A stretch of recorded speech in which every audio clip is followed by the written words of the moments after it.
Good evening, everyone, and welcome to the latest edition of Friday Night Frenzy. I'm JT. Tonight in Class C and in Class D, a combined 8 girls basketball district titles were up for grabs, so let's find out who took home the hardware. We start tonight in Negaunee, where rivals Ishpeming and Negaunee played a close ball game that came down to the wire. In the third, Ishpeming leading by 1. Kaylee Engler drives to the hoop, and she gets the reverse layup to go off the window and in. Hematites up by 3.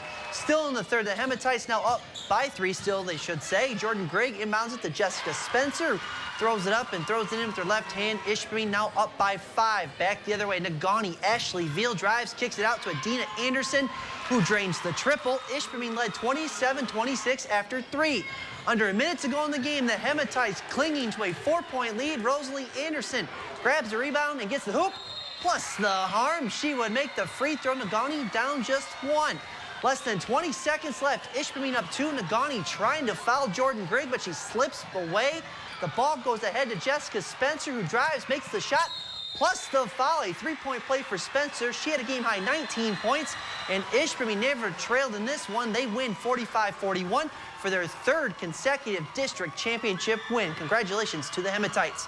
And speaking of the Hematites, they will take on Manistee in a Class C semifinal in Marquette Tuesday night as the Emeralds win by at Newberry 50-34. Kyra Luzon with 17 tonight for Manistee. The Hematites and Emeralds will play the first of 2 games Tuesday night. The second game will feature the Houghton Gremlins, who erased a 7-point halftime deficit to get by Lons 58-42. Elisa Jermu with 14 for the Gremlins, who will play West Iron County in the other semifinal game Tuesday night, again at Marquette High School. Back to the highlights in a Class D district final. Bark River Harris hosted rival North Central. The Jets took it to the Broncos early in this one. Darcy Roshan picks up the pass and goes the other way in for the hoop. North Central began the game on a 14-0 run. Bark River gets on the board finally with 4 minutes to go in the first. Jordan Hardy gets the 3 to fall, and the Broncos down 11. Then, off the inbounds pass, it's Hardy to Sarah Madalinsky, who gets another left-handed hook shot to fall. Bark River cut the deficit down to just 9.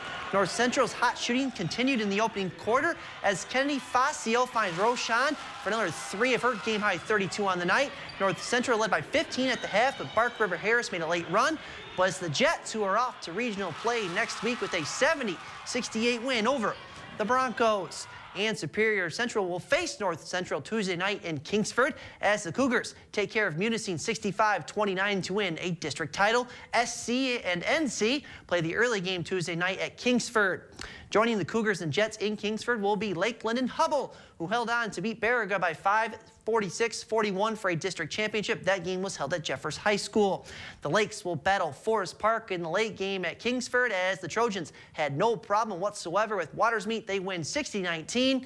Lexi Gussert with 21 points for Forest Park. And over in the Eastern UP, it was Pickford 28, Rudyard 24. Good luck to Pickford. They get St. Ignace Tuesday night at Gaylord. Northern hosting UP rival Lake State. In the first, under 7 minutes left, Scott McCauley feeds Reed Secco, who rings it off the pipe and in for the goal, his 14th of the season. Cats up 1-0 after 1. Let's go to the seconds. 2 minutes in, and the Cats on a power play, and hey, they get one here, and the Lakers end. Secco finds Eric Higby in front, who buries the shot, giving the Cats a 2-0 lead. Late in the second, Secco again with a pass, a long one this time, ahead to Matt Thurber, and the senior buries it. 3-0 Cats after 2. Northern went on to win the game by a final of 3-1, picking up 3 big points, but the Cats gave up 51 shots on goal, and after the game, head coach Walt Kyle not happy about giving up that many shots. Tonight. We gave up a shorty with 3 minutes left to, when we could have had Jared could have, put a donut in there. And I was not happy with it. I think that we were irresponsible with the puck. I think that we, you got to be better than that defensively. That's not the way you want to play going into the playoffs. So sometimes you just got to do your job, and that's all I want to do tonight. And yeah, I was 51 shots, but as a junior goalie, there's times I gotta make those. Make all those saves and have a game like that. and the Cats can go for the sweep tomorrow night at 7:30. Northern got a little help tonight from Notre Dame. They held off Bowling Green for a 4-3 win.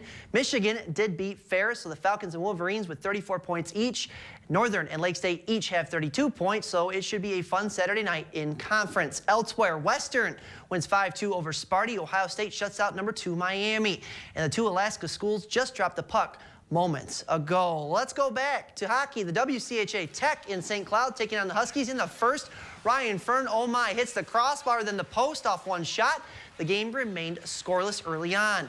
No luck for Tech. A few minutes later, St. Cloud on the power play. Matt LeBlanc beats Phoenix Copley, who was screened in front, 1-0 SCSU. To the second, St. Cloud began to pull away on a 3-on-2 break. Ben Haunaski beats Copley. Former Kingsford Flivver Kevin Gravel, I should say, gets an assist on the goal, making it 2-0 SCSU. In fact, they made it 4-0 midway through the second before Tech got on the board, and St. Cloud holds on to beat Tech 5-3.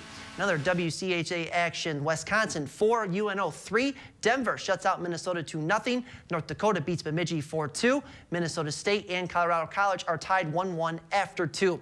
Well, the high school skiing championships have come and gone, and the UP team have won a state title. The Marquette boys skiing team took home the D1 title Monday at Boyne Mountain, finishing the championships with just 57 points. The Redmen held off Clarkston to win the championship. And when the season began back in November, the Redmen knew they had a shot to do something special, and they did. The boys had a strong season all year. The boys were first in all their UP races, but our guys ski strong all year. They skied as a team, and they came out on top this year. It's been a really great season. I came on last year as a junior, never being on the ski team before, and they welcomed me as one of their own, knowing that you're the champion, and I'm gonna remember it for a while. We're all really good friends, and we all hang out a lot, so when we go to races and stuff, it's a really good time, and riding the bus, and then especially on the way back, it was really fun. It was awesome. I mean, we came down our last slalom run, and we watched that 4th finisher cross the line, and we knew that was it, and it was a lot of fun. The ski team will return all but one member of this year's team next season.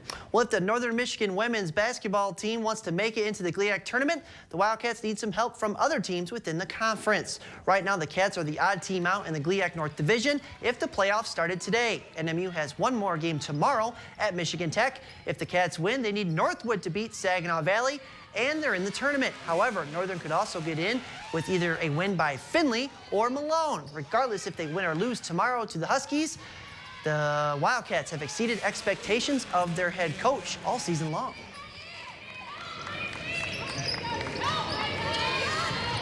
We need to just go out there and continue to play the way we've been playing. I've been very proud of the way we've played the last couple of weeks. We seem like we got a lot of things in order, even though we lost a couple really close games in that period, but we're really playing well. We're obviously playing with a lot of urgency here. You know, every game just like the other one, but this one's probably a little bit bigger. If we win, we have a really good chance of getting in the tournament, so we're just going to go in there and get that win. Tomorrow's games are in Houghton. The men kick things off at 1, followed by the women at 3. And that's going to do it for this edition of The Frenzy. Have yourselves a great weekend, everybody, and good night.